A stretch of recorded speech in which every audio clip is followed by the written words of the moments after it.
السلام عليكم البنات. اليوم غادي نشارك معكم العماره ديال الخبيزات بالشكل الثاني.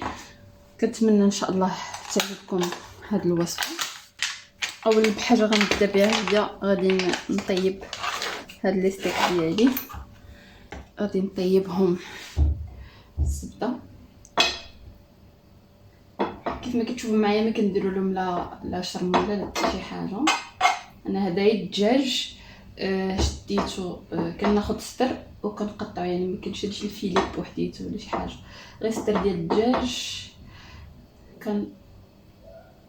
كنقطعو وكنخدم به. غادي نستعمل ورق ديال سيدنا موسى،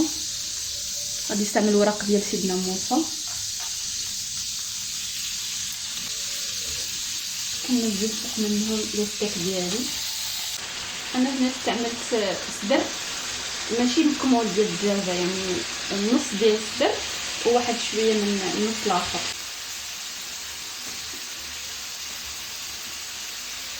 نغلي عليهم الملح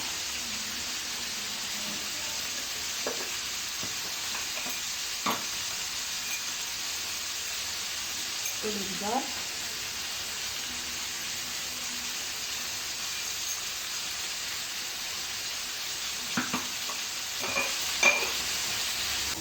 غادي نقلبهم للجهه الاخرى. نعمل عليهم الملح، انا من الملح عاود من الفوق.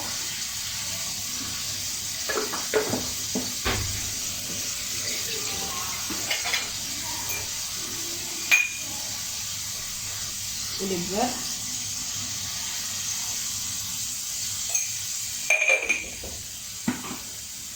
غنقطع الخوص ديالي،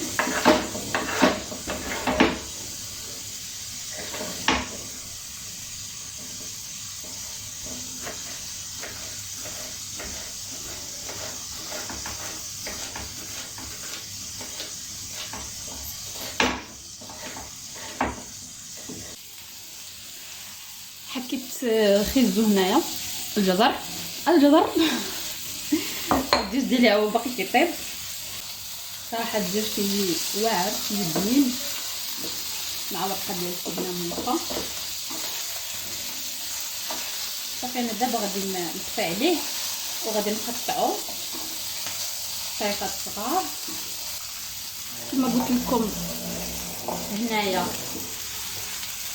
حطيت خيزو، غنزيد نحك عليه الكورنيشون، نحك غير وحيده.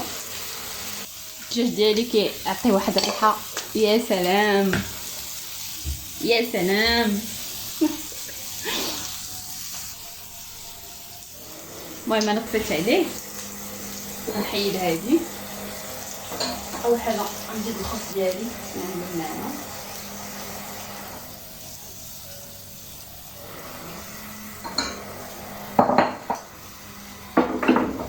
ونجيب الدجاج ديالي باش نقطعو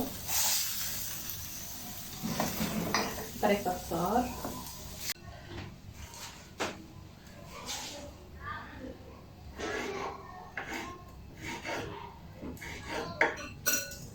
باقي مسخن.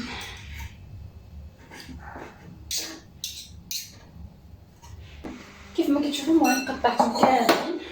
دابا غادي نزيدو هاد الشيء، نزيد الزيتون مقطع،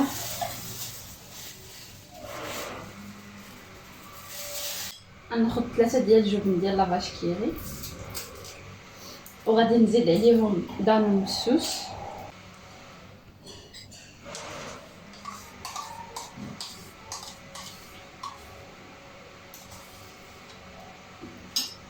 غير باش نخلط هاد الفرماج باش يذوب لي.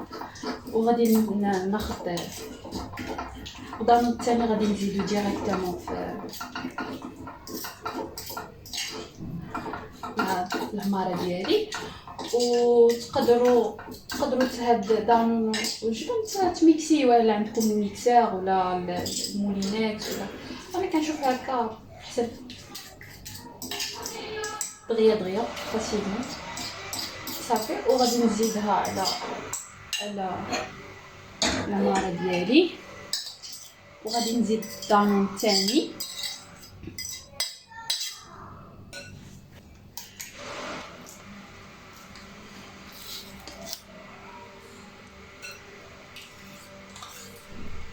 دانون مسوس بيان شير، دانون طبيعي ناتوريل بدون سكر.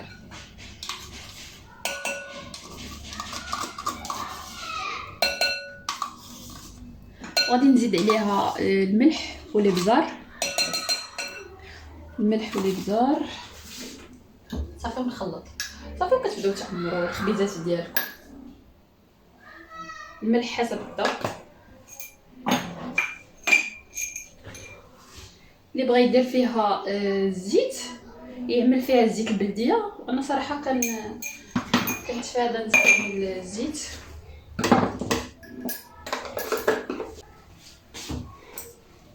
صافي وكنخلطوا الحشوه ديالنا، صافي كنخلطوها مزيان حتى كيندمج لينا الخليط. صراحه كيجي زوين. فوالا شتي. صافي وناخذوا الخبيزات ديالنا ونعمروهم. اللي بغى يستغنى على الخيزو محكوك، اللي بغى يستغنى على الكاوكاو، اي حاجه بغيتو، على الزيتون ما تديوش عليا. اللي بغى يستغنى على الزيتون راه يقدر يستغنى عليه. اي حاجه مثلا ما كتعجبكمش ولا هذا، انا صراحه كيعجبني ندير فيها الخيزو الجزر، حيتاش صحي. فهمتي الخضره كل ما كانت خضراء وطريه راه كيكون صحيه.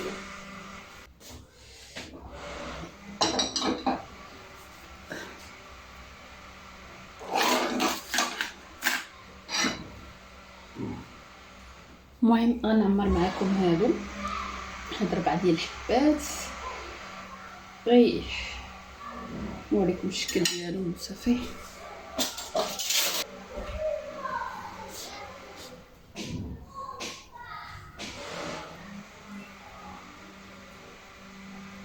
صراحه كيجيو زوينين صحيين، فيهم بروتينات، فيهم فيتامينات، فيهم الالياف.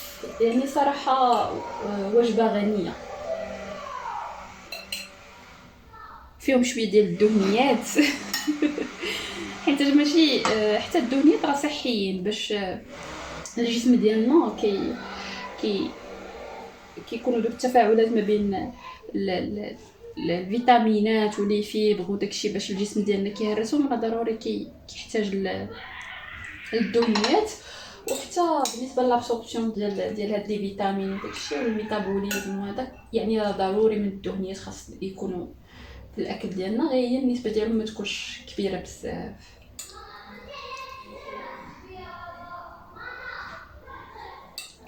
يعني ضروري الاكل ديالنا خصو يكون متوازن ايكيليبري، ما يكونش فيه غير مثلا غير اللحوم بوحديها اولا غير الخضره بوحديتها، حيت الجسم كيحتاج البروتينات اللي كاينين في اللحوم، كاين في البيض، كاين في الحوت، في السمك، في الطون. كيحتاج الالياف اللي كاينين لي فيبر، كاين في الخضار، كاين في فواكه، كاين الخبز حتى هو راه فيه الالياف. فوالا كيف ما كتشوفوا معايا هذا هو الشكل النهائي ديالو.